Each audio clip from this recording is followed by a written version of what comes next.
All right. So you'll have your picture. I chose Lizzo because I love Lizzo. I think that she is so talented and she's so funny. So I have cut everybody's picture to be a perfect even amount of inches. Like nobody should have a piece of paper for their image that's like 5.5 or 4 3/4. It should be an even like 8 by 10 or 8 by 8. It should not be a weird number of inches. So mine is 8 by 9. So a couple of important things about using the ruler. If you're using these metal rulers that we have available up here, the measurement starts flat at the edge of the ruler. There is no extra space. When you line it up to start measuring on your paper, the edge of your ruler needs to be even with the edge of the paper. And that's one of the most common mistakes that happens. It's really just an easy thing to do incorrectly. Let me see if I can show you if this will show up on the... This is an example of a ruler that is not that way. So see where that black line is, that first black line right there? Yes? And then the edge of the ruler, though, isn't until right here. So this part from that black line to the edge of the plastic does not count towards the measurement. So if I were using a ruler like this and I lined it up on my paper, I would want to scoot it. So like here is the edge of the ruler, and that's not even with the edge of the paper on this one because the measurement starts at that black line, not with the edge of the ruler. So that's the first most common mistake that people make, is if it has a measurement gap, they push it like that and then all their measurements are off. So it has to be even with the edge if you're using a ruler that has a gap like that. If you're using one of the metal rulers, it's even with the edge of the ruler. So the other thing is, and I know that this maybe is funny, like I'm not trying to be funny, I'm just genuinely trying to clarify things. Make sure that you're using the inches side of the ruler, okay? We're in America, we use inches here. This is the centimeter side. They're much smaller. It happens every time. It's not like I'm not trying to make a joke about it, like somebody is going to do it in this room, use the centimeters, and be like, why does this look so weird? Because we're not in Europe, that's why. Use the inches side of your ruler. Some of them, like on a ruler like this, the inches are on one side, and then when you flip it this way, the centimeters are on the other. So be careful of that as well.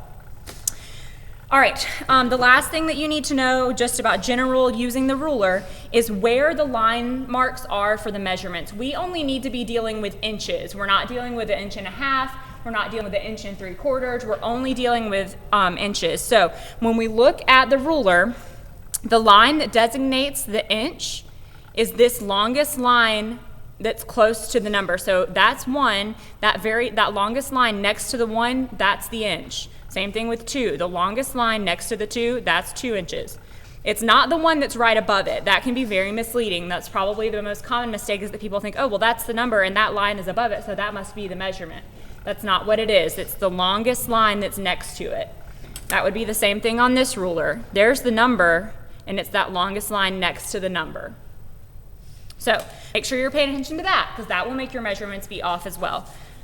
All right, so now that we know how to use the ruler, we're going to actually use it on our paper. I'm going to try doing mine with a pencil because I would prefer that you do yours with a pencil, but if you're not able to see the marks I'm making on the screen, then I'll switch to a Sharpie just for demonstration purposes. But I do want you guys to use a pencil because the Sharpie makes lines that are too thick, and it actually covers up parts of the image that you're supposed to be drawing, and it makes it more difficult to draw if you can't see those little pieces. So I'm going to try it with a pencil, and if I need to, I'll switch over to the Sharpie. So I'm lining up my ruler with the edge of my paper so that it's even with the edge. And all along the top, I'm going to find the 1 inch and then the 1 inch mark. I'm going to make a mark. You guys can see that-ish? Should I use a Sharpie? Let's see. All right, 1 inch, make a mark. Oh yeah, that's easier, right? Better? Okay, so now I'm going to go to 2. Make a mark. I'm making 1 mark every inch all the way down the ruler. And because mine is 8 inches wide, that means I'm going to have 7 marks. So then I have to turn my paper, do the same thing again. I'm lining up my ruler with the edge of the paper so that it's flush. And then I'm going to make a mark every inch at the longest line next to the number.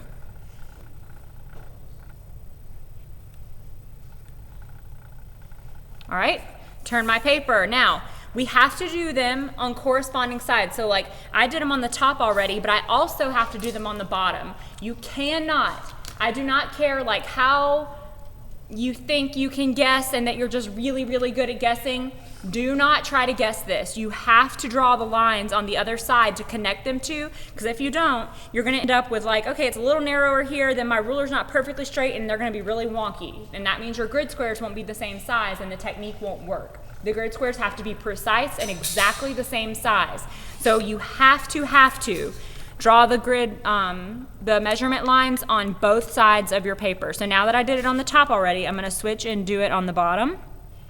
Every inch, make a mark. Again, you should not use a Sharpie on yours. You should use a pencil. I'm only using the Sharpie just for this demonstration so you can see it better. So now I already did the right side. I'm putting my marks on the left side all the way across. And I'm making sure that the line I make is lined up exactly with the line on the ruler next to the number. All right, so now that this is what it should look like. You've got lines on all four sides of your image. And once you get to this step, if you are not confident in your ruler skills, be honest with yourself, that's all right. We don't all have every skill in the world. At this point would be a good time to stop, bring your paper to me and be like, hey, does this look right? Before I draw my lines, does this look right? Because if something is wrong here, it's much easier for me to fix it before you draw lines all over your paper. So if you need to stop here, ask me, and then we'll get it fixed. If it needs to be fixed. Chances are it's probably right. So I'm going to start drawing my lines to create the grid. Right now I'm going to start with my vertical lines. I'm lining my ruler up with the mark here and the mark here. And then I'm holding my ruler still with whichever hand you don't write with. So if you're right-handed, you hold the ruler still with your left hand and then you pull it across. You have to double check every time before you start drawing that the ruler is lined up to the top and the bottom. If you start rushing right here, this is where a mistake can happen if you're not paying attention to see if it's on the top and bottom. This would be a really fun picture to draw. I hope I have time to actually draw it, because look at all the values in the fabric of her dress. Oh, that would be so fun.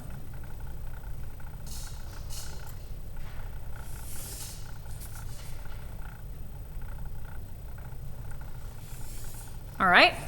So now that I've got them going vertically, in order to make it a grid, we have to have those lines also going horizontally. So I'm going to turn it, same thing, line them up, make sure it's matching on top and bottom, and connect. And this is how we're going to get our perfect 1-inch squares, just like on the practice sheets from yesterday. Except they weren't 1 inch, but they were perfect squares that all matched each other. Who can guess, after I draw the grid on my image, what's the next step? Get your paper that's cut exactly the same size as your image, and then draw the exact same grid on your paper in pencil, super, super lightly. If you don't draw it lightly, it's going to be really hard to erase the grid, and all your secrets will be revealed when it's finished. Even if your picture looks awesome, but you can still see the grid, then it's like, dang, now you can just tell I used a grid. So make sure that you do that lightly with a pencil when you move on.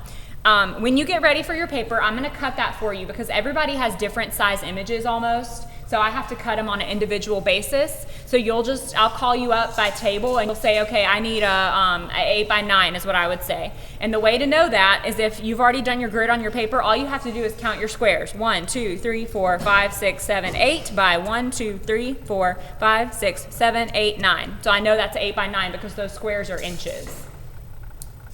Questions about drawing a grid? All right, I'm gonna upload this video. Please watch it. Please, please watch it because I swear there are so many mistakes that happen.